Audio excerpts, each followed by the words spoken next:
मेरा नाम सुनीता है।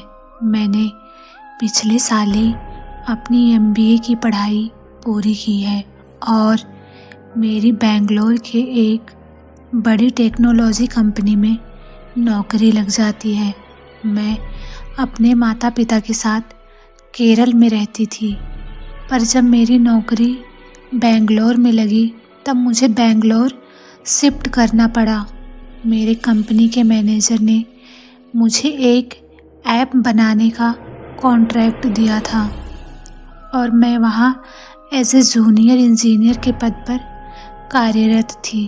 पहले तो मैं कंपनी के ही गेस्ट हाउस में रहा करती थी, लेकिन बाद में जब मेरे माता पिता मेरे बिना अकेले नहीं रह पा रहे थे, क्योंकि मैं उनकी एकलौती औलाद थी, इसी कारण उनका मेरे बिना घर में दिल नहीं लगता था। इसीलिए मैंने उनको भी मेरे पास बेंगलोर बुला लिया और जहाँ मैं जॉब करती थी वहीं पास में ही एक 1 BHK का फ्लैट रेंट से ले लिया।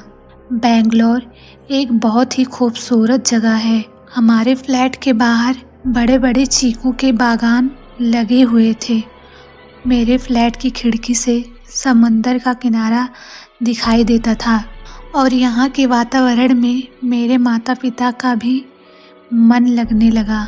हम जिस फ्लैट में रहते थे वहाँ एक पुरानी 3 मंजिला इमारत थी। मैं बेडरूम में और मेरे माता पिता हॉल में सोते थे। मेरे बेडरूम की खिड़की खोलते ही पीछे की तरफ एक चीकू का बड़ा बागान था।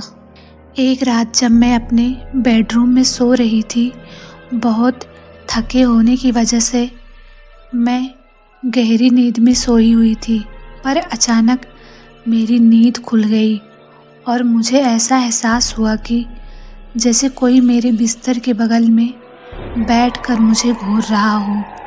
मैं डर के मारे उठी और बेडरूम की लाइट चालू करके अगल बगल देखने लगी तो वहाँ कोई भी नहीं दिख रहा था। मैंने हॉल में देखा तो मेरे माता पिता भी सो रहे थे। मुझे लगा कि मुझे कुछ वहम हुआ होगा, इसीलिए मैं फिर से बेडरूम में आकर सो गई।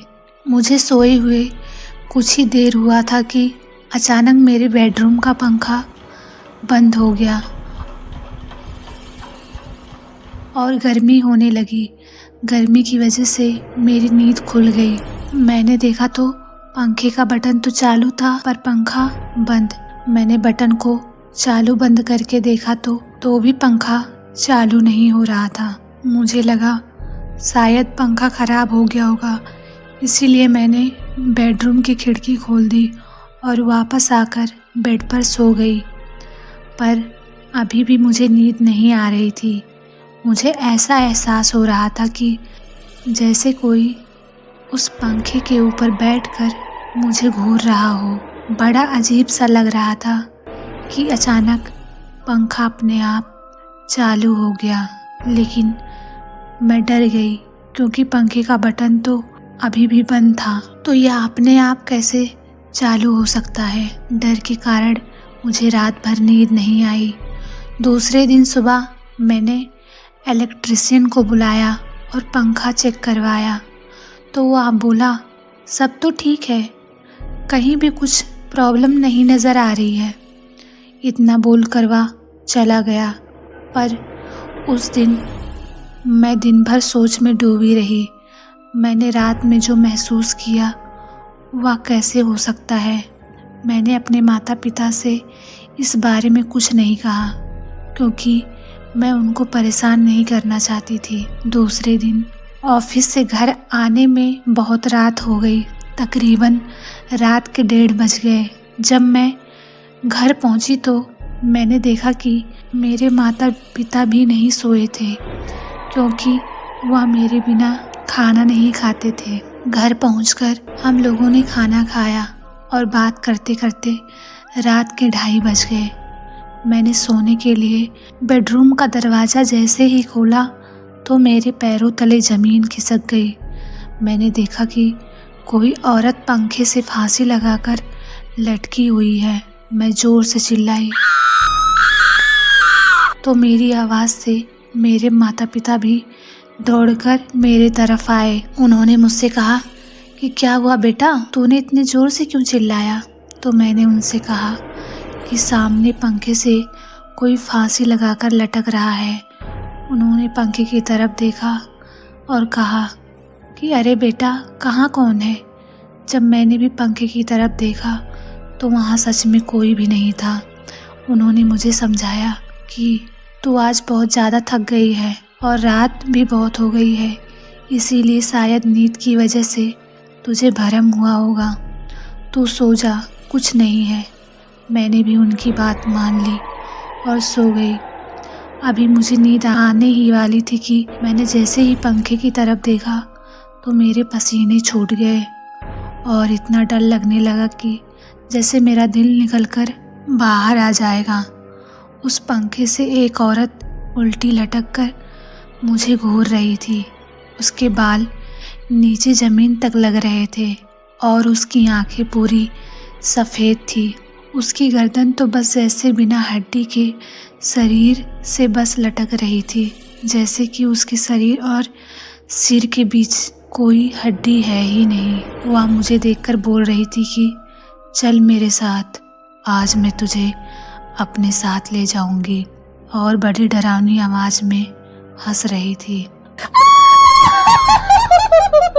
मैं सब कुछ देख रही थी पर मैं उठ नहीं पा रही थी, जैसे कि मेरे पूरे बदन में लकवा मार गया हो। वह औरत कभी बेडरूम की दीवारों पर तो कभी पंखे से लटक जाती। मैं तो बस यह सब सिर्फ देख ही सकती थी। ऐसे में ही पूरी रात निकल गई और जैसे ही सुबह के 4 बजे वो औरत गायब हो गई।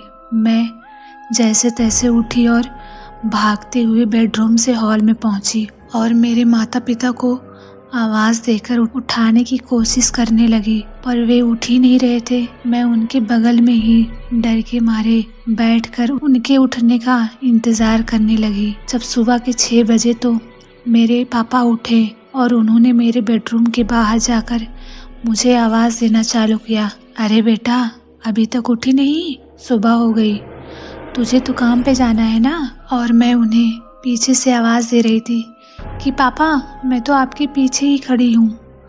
पर क्या जाने क्यों उनको ना तो मैं नज़र आ रही थी और ना ही मेरी आवाज़ उन्हें सुनाई दे रही थी। फिर मेरे पिता ने ज़ोर से दरवाजे को धकेला और दरवाज़ा जैसे ही खुला वह ज़ोर ज़ोर से रोने लगे। उनको रोता देखकर मेरी माँ भी भागते हुए बेडरूम की तरफ आई और वह भी रोने लगी। यह सब देखकर जब मैं भी बेडरूम में आई तो मैं बस सामने का नज़ारा देखती ही रह गई। वहाँ बेडरूम में पंखे से मैं खुद फांसी लगाकर लटक रही थी। इस बात को आज 2 साल हो गए। मेरे माता पिता फिर से अपने पुराने घर लौट गए और मैं आज भी उसी भाड़े के फ्लैट में आत्मा की तरह कैद हूँ और रोज़ उस औरत को कभी दीवार पे चलते तो कभी पंखे से लटकते हुए देखती हूँ। दोस्तों, इस तरह की कहानी सुनने के लिए हमारे चैनल को सब्सक्राइब ज़रूर करें और यह कहानी आपको कैसी लगी कमेंट बॉक्स में अपना राय ज़रूर दीजिएगा। धन्यवाद।